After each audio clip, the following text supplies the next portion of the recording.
Okay, dear friends, we are learning salary in taxation. Okay, and as you know that salary is a big thing. Many things comes to salary, not only the fixed amount given to the employee. Previously we believe that only the fixed amount given to the employee, that is only salary, but we have learned many things that all these things are part of salary. Okay, now today we learn the perquisite. Okay, now what do you mean by perquisite? Okay, so perquisite is nothing but you will get salary, other allowances, and more than allowances you will get some facility of accommodation, that is known as a perquisite. कि आपको जो company salary देती है, allowances देती है, ये सब तो ठीक है, पर उसके साथ साथ आप उतने अहम कर्मचारी हो तो कंपनी क्या देती है? आपको रहने के लिए मकान भी देती है। तो उस मकान की सुविधा को क्या कहते हैं? अकोमोडेशन। अब कंपनी ने तो आपको मकान दे दिया, अगर कंपनी मकान नहीं देती तो आपको क्या मिलता? पैसा मिलता तो उस पर आपको टैक्स भरना पड़ता। तो गवर्नमेंट यहाँ ध्यान रखती है कि भले ही आपको पैसा नहीं मिला है पर आपको कंपनी ने क्या दिया है? मकान की सुविधा दी है, तो उसका भी कैलकुलेशन करती है गवर्नमेंट, और वो जो सुविधा आपको मिली है उस पर भी गवर्नमेंट क्या करती है? टैक्स लेती है। ये उसके रूल है, रूल हम समझते हैं तो एकोमोडेशन के रूल हमें पता चलेंगे। एकोमोडेशन मतलब रहने की सुविधा, बराबर है, तो उसको परक्विजिट कहा जाता है। तो उसका हम कैलकुलेशन करेंगे कि अगर कंपनी ने रहने के लिए मकान दिया है एम्प्लॉय को तो उस पर कितना टैक्स कर्मचारी को भरना पड़ेगा।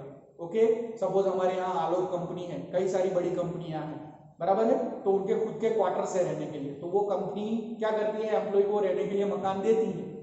तो वो सुविधा जो उसको मिली है, तो वो जब टैक्स रिटर्न फाइल करेगा तो उसमें ये एकोमोडेशन का जिक्र आएगा कि उसको एकोमोडेशन कंपनी ने दिया है, तो उसको सारी डिटेल डालनी पड़ेगी और उसके हिसाब से जो अमाउंट होगा उतना रुपया उसको टैक्स पे करना पड़ेगा। ओके, उसके रूल देख लेते हैं। Value of accommodation, value of unfurnished accommodation. यहाँ अनफर्निश्ड वर्ड लिखा है, अनफर्निश्ड मतलब सिर्फ मकान की वैल्यू हम फाइंड आउट करते हैं। अब तक हम फर्नीचर की वैल्यू देखते नहीं है। कंपनी कई बार क्या करती है? मकान के साथ साथ फर्नीचर भी देती है। वो फर्नीचर के रूल बाद में आते हैं, हम देखते हैं। पहले हम सिर्फ मकान का कैलकुलेशन करते हैं कि उसको जो अकोमोडेशन मिला है उसकी वैल्यू कैसे गिनी जाएगी। तो दो तरीके के एम्प्लॉय होते हैं। The first employee is government employee. Okay, for government employee license fee is taxable. Government employee को अगर क्वार्टर्स मिलता है तो उसकी लाइसेंस फी कटती है, तो वो लाइसेंस फी है वो पूरी की पूरी क्या हो जाती है? टैक्सेबल हो जाती है। जितनी लाइसेंस फी दी है वो अमाउंट टैक्सेबल हो गई। सिंपल है गवर्नमेंट एम्प्लॉय के लिए। एंड सेकंड है other employee. Other employee means all private employees और all other kind of employees, those who are not non government. तो उनके लिए क्या रूल है? उनके रूल देखते हैं। उनके लिए दो पार्ट है। पहला है accommodation owned by employer. Okay, जैसे मैंने अभी कहा आलोक जैसी कंपनी है, उसके पास खुद के मकान है, तो वो खुद का मकान कंपनी ने खुद खरीदा है, मालिक ने खुद खरीदा है और भाड़े पे देता है, अगर कर्मचारी को देता है तो ये रूल एप्लीकेबल होंगे।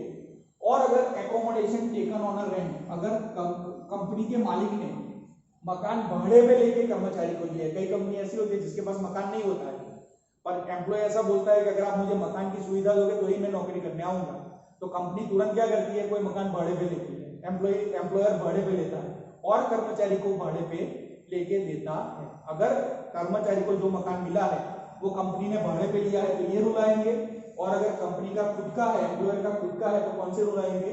ये रूल आएंगे, बराबर है। दो डिवीजन में डिवाइड हो जाता है।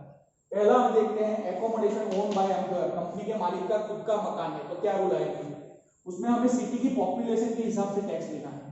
सिटी की पॉपुलेशन मतलब वो जिस शहर में रह रहा है उसकी बस्ती कितनी है, बराबर है, तो बस्ती के आधार से टैक्स उस पर लेना है। उसमें तीन रूल है। रूल नंबर 1 क्या है? If population is less than 10 lakh, population कितनी है? 10 लाख से कम है, तो उसकी जो भी सैलरी होगी उस सैलरी का 7.5% टैक्सेबल होगा। एम्प्लॉय की जो भी सैलरी है, कर्मचारी की सैलरी, उसका 7.5% वो क्या करेगा? टैक्स पे करेगा। बस्ती कितनी है सिटी की? Less than 10 lakh. अगर बस्ती सिटी की 10 लाख से 25 लाख के बीच में है, कोई सिटी ऐसा है जिसकी बस्ती कितनी है? 10 लाख से 25 लाख के बीच में है, तो वो कितना परसेंट टैक्स पे करेगा? 10% ऑफ सैलरी। उसकी जो भी सैलरी है उसका 10% अमाउंट टैक्सेबल हो जाएगा एकोमोडेशन के लिए। क्लियर? और अगर सिटी की population third more than 25 lakh, बराबर, सिटी की बस्ती 25 लाख से ऊपर है तो 25 लाख से ऊपर ऐसे केस में कितने परसेंट टैक्सेबल होगा? 15% ऑफ टैक्सेबल ऑफ सैलरी। उसकी जो भी सैलरी है उसका कितना परसेंट वो टैक्स पे करेगा? 15% टैक्सेबल हो जाएगा। ये किस केस में होगा? अगर कंपनी के मालिक का खुद का मकान है तो सिटी की पॉपुलेशन देखनी है और टैक्स का रेट देखना है। 10 लाख से कम 7.5, 10 से 25 में 10% और 25 लाख से ज्यादा बस्ती पर 15% टैक्सेबल अमाउंट होगी। क्लियर? तो ये चीज क्लियर हो गई कि accommodation own by the employer, company का खुद का मकान है तो। और अगर कंपनी ने भाड़े पे लेके दिया है, मान लो कंपनी के पास मकान नहीं है, उसने कहीं से भाड़े पे लेके दे दिया, तो सिंपल है, उसके दो रूल है, दो में से कोई एक ही रूल लागू होगा। पहला रूल क्या है? Actual rent payable by the employer. अगर एम्प्लॉयर ने मकान मालिक ने कर्मचारी कंपनी के मालिक ने मकान भाड़े पे लिया है और साल का भाड़ा 1 लाख रुपया पे कर रहा है मकान कंपनी का मालिक, तो वो 1 लाख भाड़ा आएगा वो आएगी, और 15% ऑफ सैलरी, एम्प्लॉय की सैलरी का कितना परसेंट लेना है? 15%। इन दो में से जो कम अमाउंट होगी वो टैक्सेबल होगी। Whichever is less, whichever is lower is taxable. दो अमाउंट कौन सी लेनी है? पहली अमाउंट कौन सी है? Actual rent payable by employer. Employer ने तो भाड़े मकान पे लाके दिया है कर्मचारी को, तो भाड़े मकान का भाड़ा जो होगा वो भाड़े की अमाउंट आएगी, और 15% ऑफ सैलरी, एम्प्लॉय को जो सैलरी देते हैं उसका कितना लेना है? 15% लेना है। इन दो में से जो कम होगा वो क्या हो जाएगा? टैक्सेबल हो जाएगा। क्लियर? अब ये दोनों रूल हमने देखे, यहां पर सैलरी सैलरी सैलरी वर्ड आया, यहां पर भी सैलरी वर्ड आया, पर सैलरी की डेफिनेशन यहां देखनी पड़ेगी कि सैलरी में हम क्या क्या ले सकते हैं। तो यहां ये सब रूल कैलकुलेट करने से पहले हमें सैलरी आइडेंटिफाई करनी पड़ेगी कि उस एम्प्लॉय की, कर्मचारी की सैलरी कितनी है। So this is the definition of salary in accommodation in perquisite, simply definition known as BABC rule. This rule is called BABC। Okay, now what do you mean by BABC? BABC का meaning क्या है? B for basic salary. Okay, उस employee की हमें क्या लेनी है? Basic salary लेनी है। ओके, बेसिक सैलरी लेने के बाद हमें उसके साथ साथ ए मतलब क्या है? All taxable allowances. अलाउंसेस हम पढ़ गए, बराबर? एजुकेशन अलाउंस आता है, एंटरटेनमेंट अलाउंस आता है, हॉस्टल अलाउंस आता है, और जो भी उसको अलाउंस लिए है वो सारे टैक्सेबल अमाउंट लेनी है। कौन सी लेनी है? टैक्सेबल। मान लो उसको अलाउंस 3000 रुपए एजुकेशन अलाउंस मिला है, पर 2400 रुपया तो टैक्स फ्री हो गया, 600 रुपया ही टैक्सेबल हुआ, तो सिर्फ 600 रुपया यहाँ पर एजुकेशन अलाउंस आएगा। क्लियर? और अलाउंस में एक चीज और आती है, DA, डियरनेस अलाउंस, महंगाई भत्ता।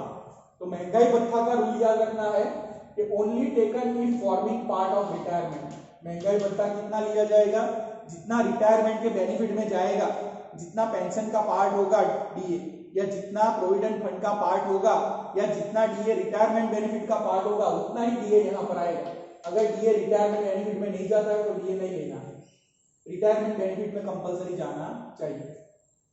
B हुआ, A हुआ, B फॉर बोनस, बोनस की अमाउंट लेनी है, और C फॉर कमीशन। अगर उसको कर्मचारी को कमीशन मिलता है तो हमें कमीशन भी लेना है।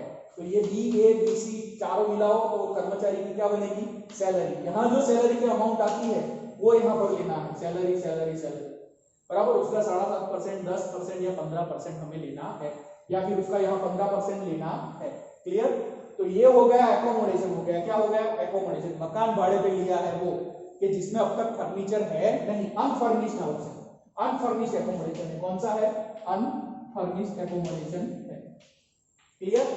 अब हम आगे कैलकुलेशन करते हैं फर्नीचर का। अगर मान लो उसको फर्नीचर की फैसिलिटी भी दी है, फर्नीचर फैसिलिटी, कर्मचारी अगर ऐसा कहता है कि आप मुझे मकान दोगे नहीं चलेगा, मुझे फर्नीचर भी दो, तो फर्नीचर में पहले क्या क्या आता है वो हमें देखना है। उसमें टीवी भी आता है, उसमें बेड भी आता है, उसमें सारा फर्नीचर भी आता है, उसमें AC भी आता है, वॉशिंग मशीन भी आता है, सारी फैसिलिटीज उसमें कंसीडर की जाती है। अब फर्नीचर कर्मचारी मांगता है तो मालिक कैसे देगा? How employer provide furniture to employee? There are two ways. First is take on a original by the employer, and second one is to take on a rent. मालिक क्या करेगा? या तो उसको फर्नीचर खरीद के देगा या भाड़े पे लाके देगा, दो ही ऑप्शन है। तो पहला ऑप्शन है कि furniture own by the employer, employer खुद खरीद के फर्नीचर देता है उसको, तो कर्मचारी को उस पर कितना टैक्स पे करना पड़ेगा?